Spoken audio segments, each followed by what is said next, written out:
भगवती महामाया তুমি ত্রিগুণাত্মিকা, তুমি রজগুণে ব্রহ্মার গৃহিণী বাগদেবী, সত্যগুণে বিষ্ণুর পত্নী। হ্যাঁ বন্ধুরা, বাঙালির শ্রেষ্ঠ উৎসব কিন্তু আর বেশি দিন বাকি নেই। আর দেখতে পাচ্ছ আমি রয়েছি সেই পুষ্পা শিল্পালয়ে। এখানে যে ঠাকুর, সেই ঠাকুর কিন্তু একেবারে কমপ্লিট হয়ে গেছে, আর সেই জন্যই কিন্তু আমি আপনাদেরকে দেখাতে চলেছি আজকের এই ভিডিওর মধ্য দিয়ে। এখানের যে শিল্পী, তাদের যে হাতের কাজ, সে হাতের কাজে কিন্তু ফুটিয়ে তুলেছে আজকের এই মায়ের রূপ। এই অপূর্ব রূপ কিন্তু দেখাতে চলেছি আপনাদেরকে এই ভিডিওর মধ্য দিয়ে। সো আপনারা দেখতে থাকুন। সমস্ত ঠাকুরই কিন্তু একেবারে কমপ্লিট। লক্ষ্মী, গণেশ, কার্তিক, সরস্বতী সবগুলোই কিন্তু একেবারে দেখতে পাচ্ছ খুব সুন্দরভাবে রং তুলির মধ্য দিয়ে ফুটে উঠেছে, এবং আপনারা দেখতে থাকুন। হ্যাঁ, এটা তো দেখলাম। এর পরের এই যে ঠাকুরটা, এই ঠাকুরটা একেবারে অন্যরকম।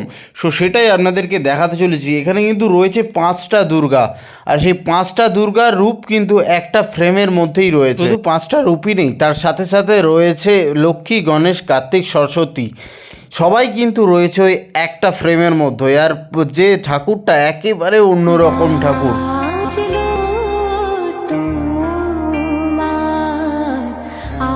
আর ঠাকুরের যে শাড়ি, সেই শাড়ির যে কলকাগুলো, সেগুলো একেবারে অন্যরকম। আর এই দেখতে থাকুন, এই যে শিল্পী, এই শিল্পী কিন্তু এই ঠাকুরের যে পাড়ের যে কলকা, সেই কলকা কিন্তু করছে। আর আমি সেই মুহূর্তেই আমি গেছিলাম, সেই কারণে কিন্তু আমিও একটু ভিডিও করে নিলাম। আর দেখতে থাকুন, কলকাগুলো একেবারে অন্যরকম, যেন জাদু রয়েছে। শিল্পীর হাতের জাদুতেই কিন্তু আজকের এই মায়ের রূপ, অপূর্ব মূর্তি কিন্তু ফুটে উঠেছে এই পুষ্পা শিল্পালয়ে।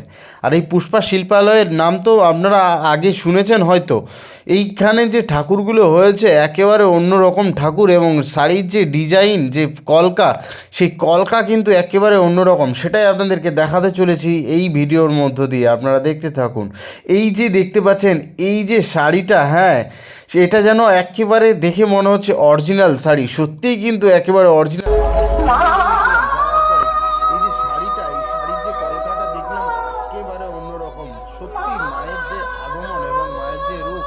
সেই রূপ কিন্তু ফুটিয়ে তুলেছে এই পুষ্পালয়ের শিল্পীরা। সো আপনারা দেখতে থাকুন, এবং আপনারা যদি দেখতে চান, সেক্ষেত্রে আপনাদেরকে আসতে হবে এই পুষ্পা শিল্পালয়ে।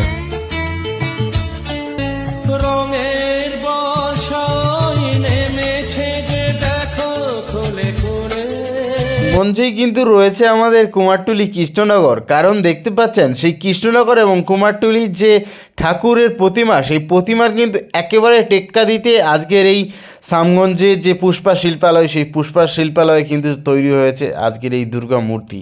আর এই দুর্গা মূর্তির যে কলকা অসাধারণ লেগেছে, সেটা তো আর কিছু বলারই নেই। আপনারা তো দেখতেই পাচ্ছেন সরাসরি এই ভিডিওর মধ্যে দিয়ে। আরও আপনাদেরকে দেখাতে চলেছি অন্য রকমের একটু টাইপ এবং অন্য রকমের শাড়ি, সেটাই আপনারা দেখতে থাকুন। প্রত্যেকটা হাতের কাজ যে একেবারে অন্যরকম প্রয়াস। শুধুই কি দুর্গা ছাড়াও কিন্তু রয়েছে কালী মায়ের প্রতিমা, সেই প্রতিমাও কিন্তু একেবারে রং তুলির অপেক্ষায়।